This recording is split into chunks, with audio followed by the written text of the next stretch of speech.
შემდეგი ამბავი, ეს არის ჯუმათის მამათა მონასტერში გვაქვს მისაწოდებელი წამალი, იმიტომ რომ სიტყვის პრობლემები აქვს, ერთ-ერთი მორჩილს და გვითხრეს, რომ ძალიან აუცილებელი არის, აი ეს წამალი უნდა გავუშვათ და ასევე პორტატულ ელექტროსადგურს გავუგზავნით, აი ამას.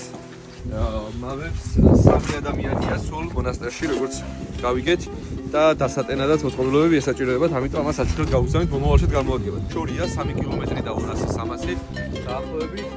აქამდე რომ მოსულიყავით, ბევრი მესამე მცდელობაა ამ ლოკაციის მოძებნის, მაგრამ მე მგონი რომ ყველაფერი კარგად იქნება და მთავარია რომ ეს წამალი მივაწვიროთ ზუსტ ადგილას, იმიტომ რომ მამამ როგორც ვთქვა, ძალიან დიდი თოვლია და ვერ გადიან ეზოს გარეთაც კი.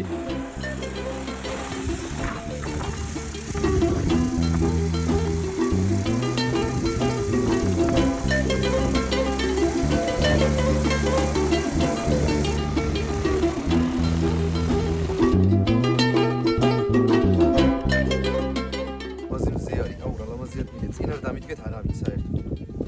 აუ, მიწდება რა. გამოიწვიეთ. დიახ, მამაო, თუ შეიძლება რომ გამობრძანდეთ გარეთ. 30 გრაუნდი. გრაუნდი 25 უშვებთ. აელოდეთ. ეხლავე?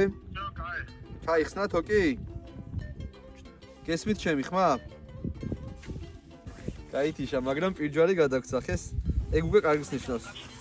გაითიშა ტელეფონი და ენერგია მიასწრო. ვაჰ, ჩემი. ეხა შეუძლია შეერთოს და რამდენიმე წუთში ზარდაო. ჩასულია. კი, ჩასულია დევს.